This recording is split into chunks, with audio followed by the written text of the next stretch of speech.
नए सिरे से जो कमेटी एमआईएम के बनेगी, जिला अध्यक्ष बनेगा, जो कार्यकर्ता बनेंगे, तो यकीनन जो लोग बोल रहे हैं कि फिर से एमआईएम कहीं न कहीं बिहार में मजबूत होकर के देश में फिर से एक बार सुर्खियों में लाके खड़ा करेगा। चूँकि आने वाले दिनों में लोकसभा चुनाव है, लोकसभा चुनाव की तैयारी भी ज़ोर शोर पर चल रहा है।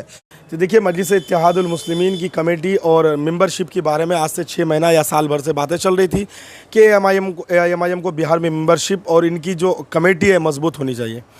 एकाएक आज सुबह फेसबुक के ज़रिए बिहार के प्रदेश अध्यक्ष जनाब अख्तर उल ईमान साहब ने कहा कि आला कमान के हुक्म पर प्रदेश की कमेटी को भंग कर दी गई। अब नई सिरे से कमेटी बनाई यानी तश्कील दी जाएगी।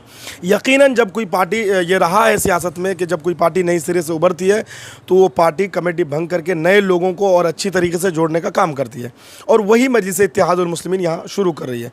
जैसा कि आपको पता होगा कि जिस तरीके से हम लोगों के साथ सियासी संकट मंडराया यहाँ पर, हमारी मेहनत ने रंग लाई और हमारी मेहनत पर पानी फेर दिया कुछ विधायकों ने, और उसके बाद कुछ लोग हमारे पार्टी संगठन के जोड़ तोड़ की भी राजनीति हुई, सब पता है। तो ऐसी सूरत में एक एक करके किसी के साथ ये करना एक बहुत बड़ा मुद्दा हो जाता।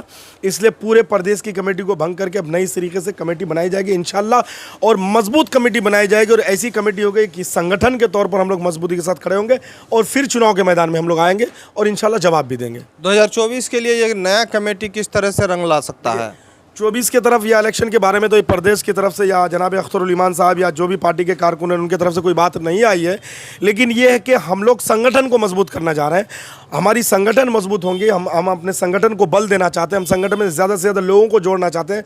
और एक बात और जनाब अख्तर उल ईमान साहब ने लिखे हैं उसमें कि 16 अगस्त से, आपको याद होगा नवेद साहब कि 2015 के 16 अगस्त से ही मजलिस इत्तेहादुल मुस्लिमीन ने किशनगंज की धरती पर बुनियाद रखी थी, जब असदुद्दीन ओवैसी साहब किशनगंज की धरती रोई धासा मैदान में पहली बार आए थे।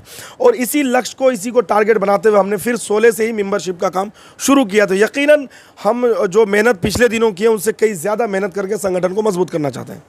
क्या लग रहा है ये संगठन जो मजबूत होगा आने वाले दिनों में, जो जिस तरह से यहाँ पर एक लहर चला था, अब तो पूरा बिहार में सोच रहे हैं कि लहर चलेगा, क्या लग रहा है कि लहर फिर से दोबारा रिकवरी कर पाएंगे एमआईएम? अवाम हमारे साथ कल भी थी, आज भी है, इंशाल्लाह आगे भी अवाम है। लोगों में एमआईएम की क्रेज़ ख़त्म नहीं हुआ है। हमारे विधायक गए हैं, फर्द गए हैं, कुंबा नहीं गए। कुंबा हमारे साथ है, अवाम हमारे साथ है। इन लोगों को जो वोट दिया था हमारे लोगों ने एमआईएम के नाम पर, इन लोगों ने एमआईएम को छोड़ा है, एमआईएम ने इनको नहीं छोड़ा है। तो लोग हमारे साथ है, इंशाल्लाह वही लहर, वही जोश, वही जज्बा, उसी जुनून के साथ इस सीमांचल के युवा जो है हमारे साथ है।